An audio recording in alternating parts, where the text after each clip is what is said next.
Hi hello friends, ಇದು Sunday log ಆಗಿರುತ್ತೆ. ಇವತ್ತು ಸಂಡೇ ಬಂದು ನಮ್ಮ ಹಸ್ಬೆಂಡು ರಜೆ ಹಾಕಿದರು. ಇವತ್ತು ಸ್ವಲ್ಪ ಹೊರಗಡೆ ಸುತ್ತಾಡ್ಕೊಂಬರೋಣ ಅಂತೇಳಿ. ಈಗ ಫಸ್ಟು ಬೆಳಗ್ಗೆ ನಾವು ಅಮ್ಮನ ಮನೆಗೆ ಅಂತೇಳಿ ಹೋಗಿದ್ವಿ.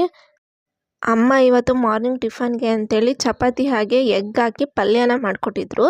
ಈಗ ಎಗ್ ಪಲ್ಯನ ಸುಮ್ಮನೆ ಹಾಗೆ ರೆಸಿಪಿ ಹೇಗೆ ಮಾಡೋದು ಅಂತ ನಿಮಗೆ ಮೊದಲಿಗೆ ಒಂದು 4 ಈರುಳ್ಳಿ ಹಾಗೆ ಒಂದು 2 ಟೊಮೊಟೊ, ಶುಂಠಿ ಬೆಳ್ಳುಳ್ಳಿ ಪೇಸ್ಟು, ಆಲ್ ಮಸಾಲ ಪೌಡರ್ಸ್ ಎಲ್ಲ ರೆಡಿ ಮಾಡ್ಕೊಂಡು ಇಟ್ಕೊಂಡಿದ್ದೀನಿ. ಈಗ ಒಗ್ಗರಣೆಗೆ ಈರುಳ್ಳಿ, ಟೊಮೊಟೊ ಸ್ವಲ್ಪ ಅದನ್ನು ಅಲ್ಲಾಡಿಸ್ಬಿಟ್ಟು ಅದು ಸ್ವಲ್ಪ ರೆಡ್ ಆದಮೇಲೆ ಅದಕ್ಕೆಲ್ಲ ಮಸಾಲೆ ಪೌಡರು, ಶುಂಠಿ ಬೆಳ್ಳುಳ್ಳಿ ಪೇಸ್ಟು ಎಲ್ಲ ಹಾಕಿ ಮೊಟ್ಟೆನ ಹಾಕಬೇಕು. ಹಾಕಿ ಬೇಯಿಸಿದರೆ ಮೊಟ್ಟೆ ಪಲ್ಯ ರೆಡಿ ಆಗುತ್ತೆ. ಚಪಾತಿಗೆ ಮೊಟ್ಟೆ ಪಲ್ಯನ ಅಮ್ಮ ಮಾಡಿದರು. ಆದರೆ ನಾವು ಅದನ್ನು ತಿನ್ನಲಿಲ್ಲ. ನಾವು ಲೈಟಾಗಿ ಉಪ್ಪಿಟ್ಟು ಮಾಡ್ಕೊಂಡು ತಿನ್ಕೊಂಡ್ವಿ. ಯಾಕಂದರೆ ನಾವು ದೇವಸ್ಥಾನಕ್ಕೆ ಅಂತ ಟ್ರಿಪ್ ಹೊರಟಿದ್ವಿ ತೀರ್ಥಹಳ್ಳಿಗೆ. ಹಂಗಾಗಿ ಆ ಮೊಟ್ಟೆ ಅಂತೇಳಿ ತಿನ್ನೋಕ್ಕೆ ಹೋಗಲಿಲ್ಲ. ಹಾಗೆ ಅಲ್ಲಿಂದ ಅಕ್ಕ, ಭಾವ ಹಾಗೆ ನಾನು, ನಮ್ಮ ಮನೆಯವರು 4 ಜನ ಸೇರಿ ಮಳೆ ತುಂಬ ಜೋರಾಗಿ ಬರ್ತಿತ್ತು ಅಂತೇಳಿ ತೀರ್ಥಹಳ್ಳಿ ಲಾಂಗ್ ಡ್ರೈವಿಗೆ ಹೋಗಿ ತೀರ್ಥಹಳ್ಳಿ ಎಲ್ಲ ಸುತ್ತಾಡ್ಕೊಂಬರೋಣ ಅಂತ ಹೊರಟಿದ್ವಿ. ಹೋಗ್ತಾ ರೂಟಲ್ಲಿ ಮಧ್ಯೆ ಒಂದು ಬ್ರಿಡ್ಜ್ ಇತ್ತು. ಅದು ಮುತ್ತಿನಕೊಪ್ಪಗೆ ಹೋಗೋ ಬ್ರಿಡ್ಜ್ ಆಗಿರುತ್ತೆ.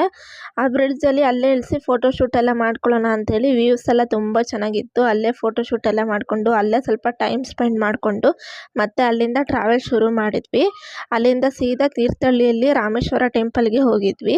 ರಾಮೇಶ್ವರ ಟೆಂಪಲ್ ಬಂದು ತುಂಬ ಚೆನ್ನಾಗಿತ್ತು. ವಾತಾವರಣ ತುಂಬ ಚೆನ್ನಾಗಿತ್ತು. ಮಳೆ ಎಲ್ಲ ಇರೋದ್ರಿಂದ ವೆದರ್ ಸಕ್ಕತ್ತಾಗಿತ್ತು. ಅಲ್ಲಿ ದೇವಸ್ಥಾನ ಎಲ್ಲ ಸುತ್ತಿ ದೇವ್ರ ದರ್ಶನ ಎಲ್ಲ ಮಾಡಿದ್ವಿ. ಹಾಗೆ ಅಲ್ಲಿಂದ ತೀರ್ಥಹಳ್ಳಿ ಹೊಳೆ ಇದೆಯಲ್ಲ, ಹೊಳೆ ಹತ್ರ ಹೋಗಿ ಸ್ವಲ್ಪ ಹೊತ್ತು ನೀರಲ್ಲೆಲ್ಲ ಆಟ ಆಡಿಕೊಂಡು ಅಲ್ಲೂ ಸ್ವಲ್ಪ ಟೈಮ್ ಸ್ಪೆಂಡ್ ಎಲ್ಲ ಮಾಡಿ ಫೋಟೋಸು ವೀಡಿಯೋಸ್ ಎಲ್ಲ ತಕ್ಕೊಂಡು ಒಂಚೂರು ಎಂಜಾಯ್ ಮಾಡಿಕೊಂಡು ಅಲ್ಲಿಂದ ಸೀದಾ ಮತ್ತೆ ವಾಪಸ್ ಹೊರಟ್ವಿ. ಹಾಗೆ ಅಲ್ಲಿಂದ ಸೀದಾ ಮನೆಗೆ ಬಂದಮೇಲೆ ತುಂಬ ಮಳೆ ಬರ್ತಿರೋದ್ರಿಂದ ಮಳೆಯಲ್ಲೆಲ್ಲ ಫುಲ್ಲು ಒದ್ದೆ ಮಾಡ್ಕೊಂಡು ಬಂದುಬಿಟ್ಟಿದ್ವಿ. ಮಳೆ ಬರ್ತಿತ್ತು, ಚೆನ್ನಾಗಿತ್ತು ಅಂತೇಳಿ ಅಮ್ಮ ಸಂಜೆ ಸ್ನ್ಯಾಕ್ಸಿಗೆ ಗೋಲಿ ಬಜ್ಜಿ ಮಾಡಿಕೊಟ್ಟಿದ್ರು. ನಿಮಗೆ ಗೋಲಿ ಬಜ್ಜಿ ಮಾಡೋ ರೆಸಿಪಿನ ನೆಕ್ಸ್ಟ್ ವೀಡಿಯೋದಲ್ಲಿ ನಾನು ನಿಮಗೆ ಶೇರ್ ಮಾಡ್ತೀನಿ. ಅಮ್ಮ ಬಿಸಿ ಬಿಸಿ ಗೋಲಿ ಬಜ್ಜಿ ಮಾಡಿಕೊಟ್ರೆ ತುಂಬ ಟೇಸ್ಟಿಯಾಗಿ ಸಕ್ಕತ್ತಾಗಿತ್ತು. ಹಾಗೆ ಸಬ್ಬಕ್ಕಿ ಪಾಯಸ ಕೂಡ ಮಾಡಿಕೊಟ್ರು ಅಮ್ಮ. ಮನೇಲೆಲ್ಲ ನೆಂಟರು ಇದ್ರು ಅಂತ ಪಾಯಸ ಎಲ್ಲ ತಿಂದು ಇನ್ನೇನು ನೈಟ್ ಆಯಿತು. ನಾವು ಮನೆಗೆ ಹೊರಟ್ವಿ. ಓಕೆ ಫ್ರೆಂಡ್ಸ್, ಇವತ್ತಿನ ನನ್ನ ವ್ಲಾಗ್ನ ನಾನು ಮುಗಿಸ್ತಾ ಇದ್ದೀನಿ. Thank you friends. ಎಲ್ಲರೂ ನನ್ನ ಯೂಟ್ಯೂಬ್ ಚಾನಲ್ನ ಸಬ್ಸ್ಕ್ರೈಬ್ ಮಾಡ್ಕೊಂಡು ನೋಡಿ. Thank you friends watching. Bye bye.